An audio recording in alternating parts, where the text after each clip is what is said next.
In 1985, a young engineer named Richard Cole landed the kind of job every graduate dreamed about, a six-figure salary at a booming Detroit auto company. His parents celebrated that weekend, certain his money worries were over. Richard bought a new car within his first month, then a bigger apartment downtown, then a wardrobe that matched his new title. Every raise he earned over the next 5 years found a new expense waiting to absorb it before it reached savings. Across town, a warehouse supervisor named Daniel Ruiz earned less than half of what Richard made, working shifts that started before sunrise. Nobody at family gatherings bragged about Daniel's job, and nobody assumed his paycheck would make him wealthy. But Daniel had learned something years earlier from an uncle who survived the inflation crisis of the 1970s, something that had nothing to do with monthly income. He learned that income was only ever a starting point, and that wealth was built somewhere else entirely. While Richard's salary climbed year after year, his net worth barely moved, trapped in a cycle economists call lifestyle inflation. Every dollar he earned found a matching dollar in spending, so his bank balance stayed almost frozen, no matter how impressive his paycheck became. Daniel, meanwhile, was quietly doing something almost nobody around him found interesting. He bought small, unglamorous shares of ordinary companies every month, regardless of what the news said or how the market felt. He never talked about it at parties, and he never tried to impress anyone with stock picks. He simply treated investing the way most people treat a utility bill, an automatic habit that happened whether he thought about it or not. By 1995, a decade after Richard landed his dream job, something strange had happened that neither man could have predicted at the start. Daniel's quiet, unglamorous shares had multiplied through compounding returns until they were worth more than Richard had ever managed to save in his entire career. Richard still earned nearly triple Daniel's salary that year, and by every conventional measure, he looked like the more successful man. Yet his bank statement told a very different story than his business card, one built on debt payments and finance luxuries rather than actual ownership of anything. This is the paradox that traps millions of high earners, and it rarely has anything to do with how much money enters their account each month. A large salary creates the feeling of wealth, while quietly making it easier to spend exactly enough to prevent wealth from ever forming.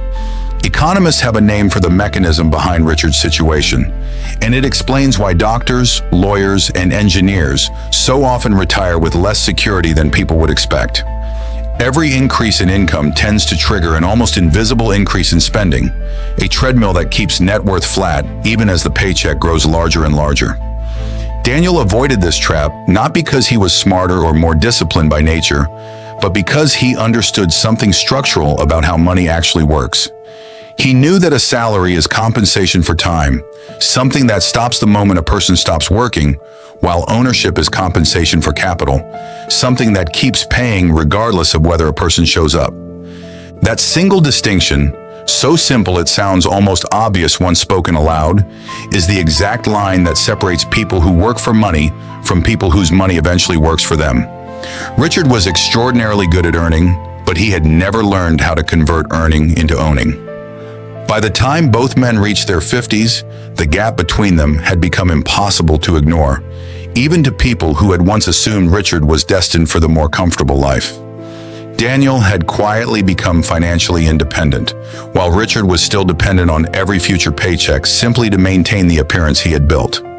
The uncomfortable truth hiding underneath this story is one that most financial advice glosses over in favor of simpler, more marketable ideas like budgeting tips or side hustles. Salary determines how much money passes through a person's hands, but it is ownership, not income, that determines how much of that money ever stays. This distinction becomes even more important when inflation enters the picture, something both men lived through without fully understanding at the time. A rising salary can feel like progress, while inflation quietly erodes its real value, while ownership of productive assets tends to rise alongside the very prices that make everyone else feel poor. Richard's story is not a story about failure, because by almost every visible standard, he succeeded exactly as he was taught to. And that raises an uncomfortable question worth sitting with before we go further. If salary alone was never the real engine of wealth, Then what exactly was Daniel building month after month that Richard never even considered? The answer starts with a word most people associate with boredom, not wealth. Daniel was building ownership, and ownership behaves in ways a paycheck never can. A paycheck arrives because a person shows up and trades hours for dollars, and the moment that trading stops, so does the income. Ownership works differently, since once someone owns a piece of a productive asset, that asset keeps generating value, whether its owner is sleeping or doing nothing at all. This was the quiet engine running underneath Daniel's small monthly purchases, invisible to everyone watching. Each share he bought represented a tiny slice of a real business, one that kept selling products and generating profits long after Daniel had gone home for the night. Richard, by contrast, was the business's product rather than its owner, a distinction that sounds abstract until the numbers turn concrete. He sold his time for a fixed price, and no matter how much profit his labor generated, his upside stayed capped at whatever raise happened once a year. This gap between selling time and owning capital explains a pattern that repeats through economic history with mechanical consistency. The Industrial Revolution created enormous fortunes, but rarely for the workers who powered it, and instead for those who owned the factories and the land beneath them. The same pattern reappeared during the post-war boom of the 1950s, when American wages rose steadily, but ownership of stocks and real estate rose even faster. Families who directed even a modest share of their income toward owning assets ended up in an entirely different financial universe than families who spent everything they earned. Daniel's uncle had lived through a version of this lesson the hard way, watching his salary get devoured by the inflation of the 1970s. He told Daniel something that stuck for the rest of his life, that a dollar earned through labor loses value every year, but a dollar invested into ownership has a chance to grow faster than prices rise. This is why inflation, so often described only as a threat, reveals one of the clearest arguments for ownership over salary. When the cost of everything rises, wages tend to lag, but the prices of real assets like businesses, land, and equipment tend to rise right alongside inflation, sometimes even faster. Daniel understood this instinctively, long before economists could explain it in formal terms. Every dollar he kept in savings was slowly losing purchasing power, while every dollar he converted into ownership had a chance to grow in step with rising living costs. Richard, meanwhile, felt secure specifically because his salary kept rising, unaware that rising numbers on a pay stub can quietly mask a shrinking financial position. His income grew each year, but so did his mortgage and car payments, making his six-figure salary feel perpetually insufficient. This is the trap that swallows so many high earners without them noticing. A bigger salary makes banks willing to lend larger amounts, and bigger loans create bigger monthly obligations that consume the very raise meant to create breathing room. Daniel avoided this trap almost by circumstance, since nobody was offering him large loans against a warehouse supervisor's income. What looked like a disadvantage from the outside actually protected him from the lifestyle inflation that quietly drained Richard's much larger paycheck. There is a term investors sometimes use for this, calling it the difference between active income and passive ownership, though the label matters less than the mechanism beneath it. Active income requires continuous effort to maintain, while ownership, once established, keeps generating value with no ongoing effort required. By the early 2000s, this difference had compounded into something impossible to dismiss as coincidence. Daniel's original modest investments, made with money most people would have considered too small to matter, had grown into a portfolio worth several $100,000 through nothing more than patience and consistency. Richard had earned far more total income than Daniel across those same years, a fact that would surprise anyone comparing their two life stories from the outside. Yet Richard's net worth remained a fraction of Daniel's, proof that total income and total wealth measure two completely different things. This distinction becomes especially important once someone understands how compounding works over long periods. Money invested early has decades to multiply upon itself, while money spent immediately on lifestyle upgrades disappears the moment it leaves a bank account, never given the chance to grow. Daniel's uncle had described this using a phrase that stuck in his memory for decades, calling compounding the only kind of magic that actually exists in finance. Small amounts, given enough time and consistency, can eventually outgrow amounts that once seemed impossibly larger. What makes this story genuinely uncomfortable is not that Richard made poor decisions by any obvious measure, because by conventional standards, he did almost everything correctly. He studied hard, earned a respected degree, worked diligently, and received the raises his performance warranted, following every instruction society hands out about building a successful life. The problem was never Richard's effort or discipline at work, but a piece of financial education nobody had given him. He had been taught how to earn money exceptionally well, but nobody had taught him what to do with it once it arrived. By 2008, the financial crisis finally arrived and tested both men's approaches in ways neither had faced. Richard watched his auto company announce layoffs, and for the first time, his six-figure salary suddenly felt fragile rather than permanent. He had no ownership stake to fall back on, no dividends arriving regardless of job status, only a paycheck depending entirely on an employer's willingness to keep him. When the layoff notice came that October, Richard realized his entire financial identity had been built on a foundation that could vanish with a single meeting. Daniel, meanwhile, watched his portfolio drop nearly 40% in months, a number that would have terrified most people into selling everything immediately. But he remembered his uncle's warning from decades earlier, that markets punish panic far more severely than they punish patience. Instead of selling, Daniel kept buying, using the same small monthly amount he had used for over 20 years, purchasing shares at prices that made his neighbors question his judgment.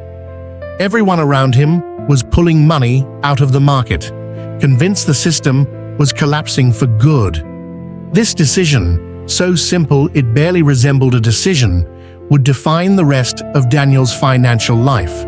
Within 4 years, the shares he bought during the crash had more than tripled in value, rewarding the exact behavior that felt most uncomfortable when required. Richard eventually found new employment at a lower salary, and the experience left a permanent mark on how he viewed his own financial security. For the first time, he understood that a job title, no matter how impressive, was never the same thing as actual wealth. He started asking Daniel questions he had never bothered asking, curious how a warehouse supervisor had weathered the crisis better than an engineer earning nearly triple his income.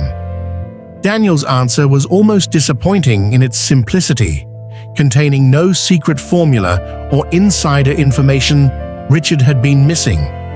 Daniel explained that he never tried to time the market or predict which companies would outperform others in a given year. He simply bought small pieces of many different businesses consistently, trusting that the American economy, despite its crashes and recoveries, tended to grow larger over time. This single conversation changed the trajectory of Richard's remaining career more than any raise ever had. He began redirecting a portion of every paycheck into ownership rather than lifestyle, starting small compared to what his income could have technically supported. The habit felt uncomfortable at first, almost wasteful, since spending the money immediately would have provided instant visible satisfaction. Investing simply couldn't match. But Richard continued anyway, remembering how quickly his impressive salary had evaporated the moment his job disappeared. By his late 50s, Richard had not caught up to Daniel entirely, since 2 decades of lifestyle inflation had cost him more than a few years of discipline could repair. But he had built something he never possessed during his highest-earning years, a portfolio of ownership that kept generating value whether he worked or not. Daniel, by this point, had quietly retired at 55, a decision that stunned co-workers who had spent decades assuming his modest salary made early retirement impossible. His secret was never a secret, simply decades of consistent ownership, compounding quietly while everyone else focused on titles and paychecks. The two men's story eventually became something of a legend within their small circle of friends, though neither framed it as dramatically as the people repeating it. It was never a story about one man succeeding and another failing, since both had worked hard and made reasonable choices given what they understood at the time. It was a story about 2 different relationships with money, one built around earning it, and one built around owning pieces of the system, generating it. Salary, no matter how large, remains temporary by nature, tied to a job that can disappear through layoffs, health problems, or simple downturns beyond anyone's control. Ownership, by contrast, tends to survive those disruptions, continuing to generate value long after any single job has ended. This is why some of history's wealthiest families were never necessarily the highest-paid individuals of their era, but rather the earliest, most consistent owners of productive assets. The lesson embedded in Richard and Daniel's story is not an argument against working hard or building a respected career, since income remains the essential starting point for anyone's financial journey. Without income, there is nothing to convert into ownership, making the two forces partners, not opposites. But income alone, no matter how impressive the number attached to it, was never designed to create lasting financial security. It requires a second step, one that markets rarely advertise and schools rarely teach: the deliberate conversion of temporary income into permanent ownership. This is the quiet, unglamorous engine that has separated wealthy families from working families throughout economic history, long before Richard or Daniel were born. It has nothing to do with luck, timing, or predicting the next big opportunity, and everything to do with a choice most people never consciously make. Your salary was never designed to make you rich, no matter how large it becomes or how many raises accumulate over a career. It was designed to give you something more valuable than money itself: the raw material required to build ownership, the only force in finance patient enough to make you wealthy while you sleep.